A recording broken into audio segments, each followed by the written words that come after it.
तर आज आपण आलोय पंढरपूर तालुक्यातल्या करकम या गावी। तुम्ही बघताय इथं वॉटर सप्लायचं एक युनिट आहे, त्यांचं इथं तळं आहे मोठं आणि याच्यावर एक 60 HP ची मोटर जोडलेली आहे। तर आधी एक त्यांचा स्टार्टर होता, तो सारखं प्रॉब्लेम देत होता। त्याच्यावर सोल्युशन म्हणून आपण एक सॉफ्ट स्टार्टर हा जोडलेला आहे। शेतकऱ्यांसाठी हा व्हिडिओ का महत्त्वाचा आहे तर तुमच्या मोटरला सुद्धा तुम्ही सॉफ्ट स्टार्टर जोडू शकता आणि सारखं स्टार्टर जळायचा जर प्रॉब्लेम येत असेल तर त्यापासून तुम्ही तुमची स्वतःची सुटका करून घेऊ शकता।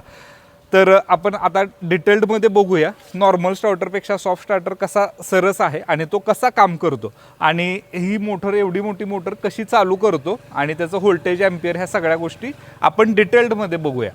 आणि हा व्हिडिओ तुम्हाला लवकरच आपल्या आता चॅनलवर दिसणार आहे। तर या 60 HP च्या सॉफ्ट स्टार्टरची संपूर्ण माहिती लवकरच आपल्या चॅनलवर येणार आहे। तर ही माहिती तुम्ही पूर्ण बघायला विसरू नका आणि आपल्या चॅनलला फॉलो आणि सबस्क्राईब करायला विसरू नका। धन्यवाद।